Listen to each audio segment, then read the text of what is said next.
सिलवासा में 17 साल के नाबालिग की करंट लगने से मृत्यु।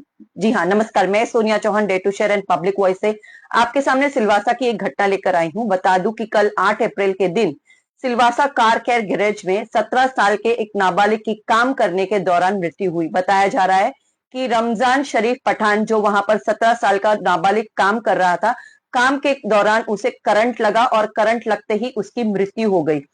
घटना की जानकारी मिलते ही सिलवासा पुलिस वहां पर पहुंची और उसने जांच शुरू कर दी। अब सोचने वाली बात यह है कि ये मृत्यु तो हो गई बच्चे की, लेकिन क्या प्रशासन इस पर ध्यान देगा? क्या लेबर इंस्पेक्टर इस पर ध्यान देंगे? अक्सर देखा यह गया है कि सिलवासा हो, वापी हो, वलसाड हो या दमन हो, इस क्षेत्र में कई सारे होटल, गैरेज और ऐसे कई सारे ढाबे भी चलते हैं जहां पर नाबालिग बच्चे काम करते अक्सर पाए गए हैं। देखना ये है कि क्या इन पर कोई जांच हो रही है, क्या इन पर कोई वहां पर कार्रवाई होती है, क्या इस पर ऐसे ही एक्सीडेंटल डेथ देकर इसे बंद कर दिया जाएगा?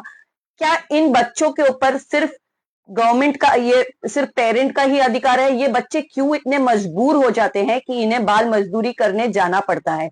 जो हमारी गवर्नमेंट है, उनका जो रिस्पॉन्सिबिलिटी है, जो बेसिक फूड एंड एजुकेशन होता है, वो देना उनका फर्ज होता है। लेकिन वहीं कई सारे एनजीओज भी यहाँ पर ऑपरेट करते हैं, कई बड़ी बड़ी पार्टीज जो बहुत सारा डोनेशंस लेकर बैठती है और बताती है हमने ये कार्य किए, वो कार्य किए। अब देखना ये है, क्या ये एनजीओज भी जो इतने सारे कार्य करते हैं, क्या कभी अपनी रूपरेखा में जाते हैं, कहीं देखते हैं, या इन चीजों को देखकर अनदेखा करते हैं कि जो छोटे छोटे बच्चे हैं, जो मजबूर हो जाते हैं बाल मजदूरी करने के लिए, अपना दिनचर्या चलाने के लिए। उनके पास इतने पैसे नहीं होते, उनके माता पिता के पास इतने पैसे नहीं होते कि वो अपना दिनचर्या चलाएं।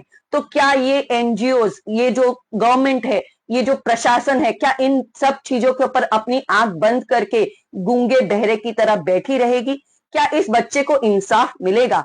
इसी बच्चे को नहीं, कई सारे जो बच्चे हैं जो बाल मजदूरी कर रहे हैं, क्या उन पर कार्रवाई होगी? क्या प्रशासन उनके आगे एक हाथ बढ़ाएगी कि उनको एक बेटर एजुकेशन, और एजुकेशन के बाद उन्हें एक अप्रोप्रिएट